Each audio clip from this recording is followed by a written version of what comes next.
Praise the Lord. सभी विश्वासी भाई बहनों को प्रभु यीशु मसीह में जय मसीह की।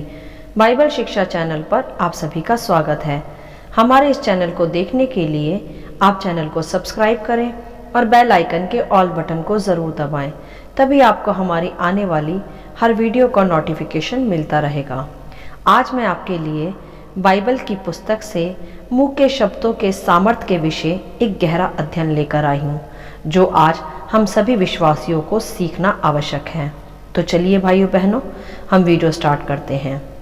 बाइबल दर्शाती है नीति वचन अध्याय 18 के वचन 21 में कि जीव के वश में मृत्यु और जीवन दोनों होते हैं, और जो उसे काम में लाना जानता है वह उसका फल भोगेगा। यह सत्य है भाइयों बहनों कि हम क्या बोलते हैं और क्या कहते हैं, ये अत्यंत महत्वपूर्ण है हमारे मसीह जीवन में, जिसे आज हम बाइबल के एक सुंदर उदाहरण से सीखेंगे और समझेंगे। जैसे हम देखते हैं उत्पत्ति अध्याय 1 में कि किस तरह परमेश्वर ने सृष्टि की रचना की मुंह के शब्दों के द्वारा। परमेश्वर ने कहा उजियाला हो तो उजियाला हो गया। इसी प्रकार परमेश्वर ने आकाश की, जल की, हरी हरी घास की, पेड़ पौधों की रचना की मुंह के शब्दों के ही द्वारा। और हम देखते हैं वहां कि किस प्रकार मुंह के शब्दों ही के द्वारा बेडोल पृथ्वी परमेश्वर के द्वारा एक सुंदर सृष्टि में बदल गई। हालेलुया। मेरे प्रियो, आज हमें मुंह के शब्दों की सामर्थ्य को समझना व सीखना आवश्यक है, क्योंकि आज हम नहीं जानते सही रीति से कि हम अपने ही मुंह के शब्दों से खुद को बना भी सकते हैं और बिगाड़ भी सकते हैं। इसीलिए हमें बहुत सावधानी से अपने मुंह के शब्दों का प्रयोग करना चाहिए। परमेश्वर ने जिस प्रकार मुंह के शब्दों से सृष्टि की रचना की, उसी प्रकार परमेश्वर ने मुंह के शब्दों में हमें भी सामर्थ्य दिया है कि हम जो बोले वही हो जाए, क्योंकि अधिकार व सामर्थ्य हमारे मुंह के शब्दों ही में है। अर्थात आशीष व शाप दोनों हमारे शब्दों पर ही आधारित हैं। जैसे बाइबल में ही हम एक उत्तम उदाहरण को यहाँ देख रहे हैं कि जहाँ प्रभु यीशु मसीह ने अंजीर के पेड़ को शब्दों में ही कहा कि वह सूख जाए, तो वह पेड़ सूख गया, अर्थात शापित हुआ। इसी प्रकार मेरे प्रियो, हमें भी परमेश्वर पिता ने अधिकार दिया है आशीष का और श्राप का, कि हम मुंह के शब्दों से बना भी सके व बिगाड़ भी सकें। तो मेरे प्रियो, आपको सदा यह स्मरण रखना है कि आप अपने दैनिक जीवन में क्या कहते हैं, क्या बोलते हैं।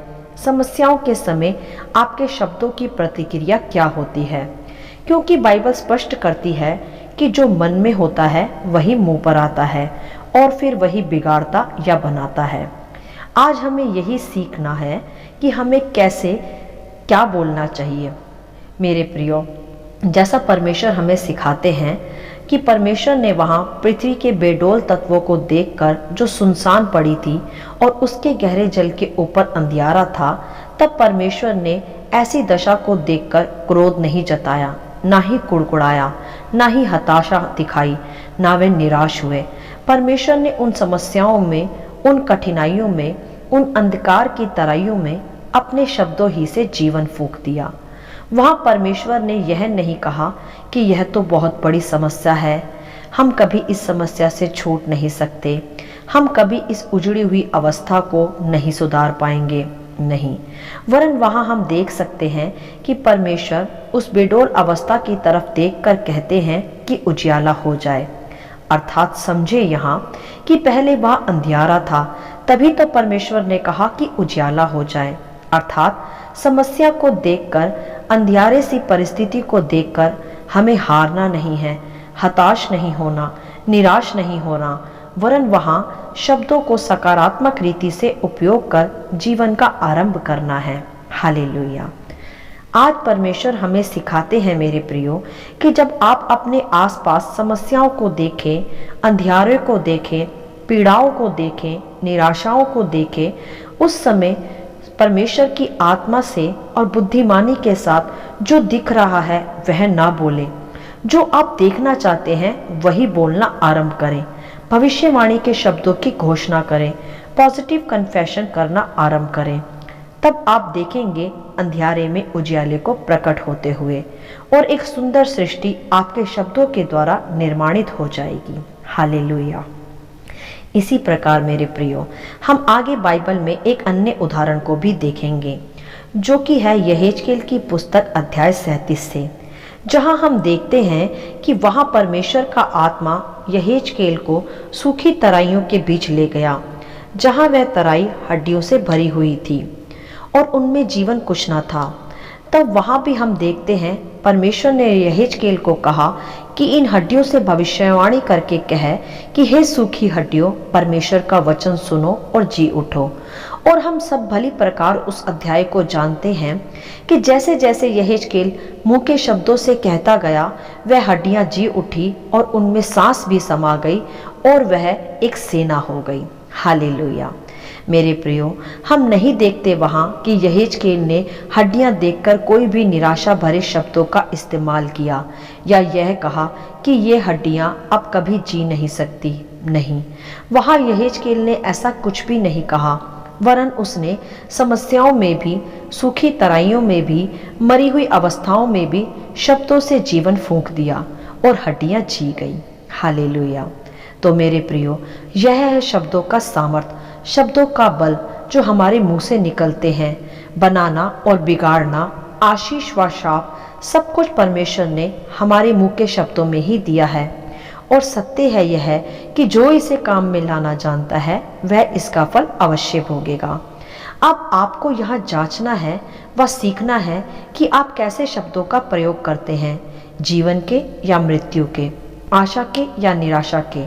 सदा स्मरण करें, जब आप बीमारी की अवस्था में होते हैं तब आप क्या बोलते हैं? यह कि यह बीमारी तो मेरी जान लेकर ही जाएगी, या यह कि यीशु मसीह के कोड़े खाने से मैं चंगा हूँ? क्या बोलते हैं आप अपनी कमी घटियों में कि मैं तो इस कंगाली से तंग आ चुका हूँ, या यह कि यहोवा मेरा चरवाहा है, मुझे कुछ घटी ना होगी? हालेलुया। मेरे प्रियो, शब्द ही है जीवन देने वाले, शब्द ही है मृत्यु देने वाले। यह निर्णय आपका है कि आप क्या प्राप्त करते हैं, क्या घोषणाएं करते हैं, नकारात्मक शब्द या सकारात्मक शब्द। मेरे प्रियो, परमेश्वर चाहते हैं कि आप अपने मुंह के शब्दों का सही इस्तेमाल करें, ताकि परमेश्वर की आत्मा उन्हें लेकर आपको जीवन प्रदान करें। क्योंकि हम दोनों उदाहरणों में देखते हैं कि परमेश्वर का आत्मा ही सकारात्मक शब्दों को लेकर, जिसमें परमेश्वर के वचन भी सम्मिलित होकर कार्य करते हैं, तब वहां हम देखते हैं कि पृथ्वी बेडोल व सुनसान पड़ी थी। तब हम देखते हैं कि परमेश्वर का आत्मा तब वहां केवल मंडराता ही था, परंतु जब परमेश्वर ने सकारात्मक शब्दों की घोषणाएं की उस बेडोल परिस्थितियों में, तब आत्मा ने कार्य किया और अंधियारे से उजियाले को अलग किया। हालेलुया।